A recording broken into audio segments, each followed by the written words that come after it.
Yes. every time you post it. Yes. Is there a particular process in which that particular issue was chosen to be instead of Oh, you'd have to be in some room with Paul Levitz at some point too. But I think it was probably chosen because the most popular Batman artist now is Jim Lee. It's a Jim Lee comic book. It probably gives a, well, it probably gives a whole story to the uninitiated, and it probably is the best choice. I mean, I think they, you know, they're not stupid. They're going to give the best choice. Also, Jim Lee, you got to remember, Jim is an employee of the company. Vice president. A vice president, right? And he made a lot of money selling his company. So he has to give certain things away. It's going to be hard, for example, for Jim Lee to fight for certain rights because he's within the company. On the other hand, he probably gets treated better than all the rest of us. So he's a smart cookie, Jim Lee. And I think that if I were them, I'd probably choose that comic book. So, folks, I'd like to introduce Frank Miller, who's going to take over the microphone. I am? Yeah, I got my own one, Neal. It wasn't working a minute ago.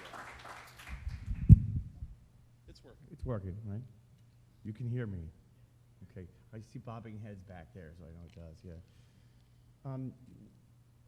Where I'd like to go is that you become so well known as the chief spokesman for changing the business of comics. And goodness knows you've taught me and my group that came in a world of information about that, and inspired us to work a lot harder for it. Often in the celebration of this and in the arguments of this and in the interrogations you get about it, is lost questions about the sheer joy of your drawing. And one of the things I've been thinking about lately, especially since I've worked in other fields, is that a great deal of comics' basic appeal is seeing the skilled hand at work, and seeing the sheer love of drawing, which just screams off Neal's pages. I mean, an example of this would be that if Bill Waterston weren't an outstanding draftsman, Calvin and Hobbes would be a somewhat memorable kind of funny strip rather than the beloved national treasure it is. I'd just like you to talk about being that little kid who learned to draw and how much, you know, how much the draftsmanship of comics makes them appeal to you. Who likes Sin City, the movie? All right. I don't want to get too serious here. You see the expression on my face? Am I smiling? Am I? That's because I draw pictures for a living. People actually give me money to draw. Yeah. I do it for free. People, I mean, I tell my clients, you know, I'd say, look, I do this for free. I mean, if you're stupid enough to give me money. And they go, well, we want it for free. No, you can't have it now. You already offered me money. Because I'm not stupid enough to say that before they offer me the money. I do that after they offer me the money. And the truth is that it's another personality that you have to step into when you're arguing about money and going to the companies. Because the truth is that you can't be this happy and tell people they got to give you more money. It's like you get all icky, you know. So I'm not that guy. And the truth is that I find that this other personality helps me get the money, because, you know, that people will say, well, you know, we have budgets, and I'll say, oh, you mean you don't have enough money to pay me a little bit more? I understand. Well, maybe we do. Oh, that'd be nice. Mom, there goes that dialysis machine. You know. So, you know, everybody has ways of doing it. How many people here are artists or want to be artists? Okay, I'll give you a little training. What kind of odds you give them, Neal? You know, they're here. They know quality, right? Okay, I'm going to give you a piece of advice. This is going to make you a lot of money. Okay, you go into a place and they like your work, so they want to use you. You get past that. Okay, 9 times out of 10 that doesn't happen, but let's say you hit that, they want to use you. Now the next question is going to be, how much are you going to get paid? Because you're going to get paid something. I'll give you an example very quickly. I went to a place, an advertising agency. I was going to do a comic book page of advertising stuff in sort of a cartoony style. It was going to take me, I don't know, a day, maybe 10 hours, whatever. And so the guy said, well, how much do you want for this? And I said,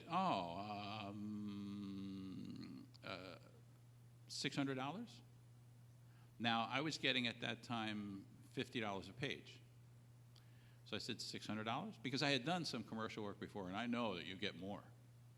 So I said, $600. And the guy said, well, gee, actually, we don't pay less than $1,200 for one of these pages, so is that okay? Oh, sure. Oh, yeah. What kind of an idiot am I? Well, I'm the kind of idiot that didn't realize that they were willing to pay more money, and I hadn't found out before I gave my price.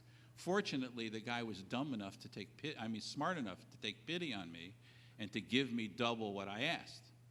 Now, in that conversation, just so you understand, in that conversation, which lasted about 15 seconds, made me $600. The 6 to 10 hours to do the job made me the other $600. But that 15 seconds made me $600. It's that 15 seconds that matters. So, you go to a place, they like your work, and this is the lesson I've learned, so you got to be listening. They like your work, and so they say, how much do you want to get? So what you do is, you have some idea of what they can pay. But you know you don't want to get paid that. So you say, okay, if I did this job in my head, I'd like to get as my price $1,000. Probably won't give it to me. So I say, I'd like to get $2,000 for this. Now why? Well, I doubled the price because I felt like it. Who cares? I say, I'd like to get $2,000. They say, oh, well, our budget only calls for $1,600. Do you think you can do that? I say, well, I really like you people. I'd like to do the job. I can bring my price down to $1,600. Great. Now, what did I do? First, I did him a favor. I brought my price down. He can go into the next guy's office and say, hey, I just got this artist to bring his price down. I never expected to get $2,000 to begin with. I just take the price I want to get, not the price I think I'm going to get, price I want to get, and double it. Why? Because he's so because this guy's stupid enough to ask me. I don't talk like that. Right, he doesn't.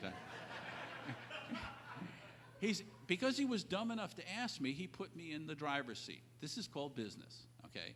What he should have done is said, normally we pay blah, blah, whatever it is, $1,200 for this. Can you do it for that? He should have said that.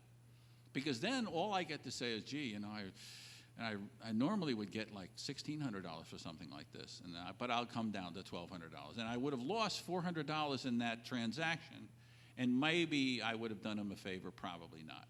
So the best thing you can do is always ask for more money than you expect to get. Always bring your price down because he's such a great guy. And you want to work with him. And you really like to do this job. And you walk away with more money. Now, the chances are that guy wanted to pay you $800 or $700 or $600 or whatever. That's what he would like to have paid you. So you have made $800 in that conversation in 20 seconds. The rest of the money you made by working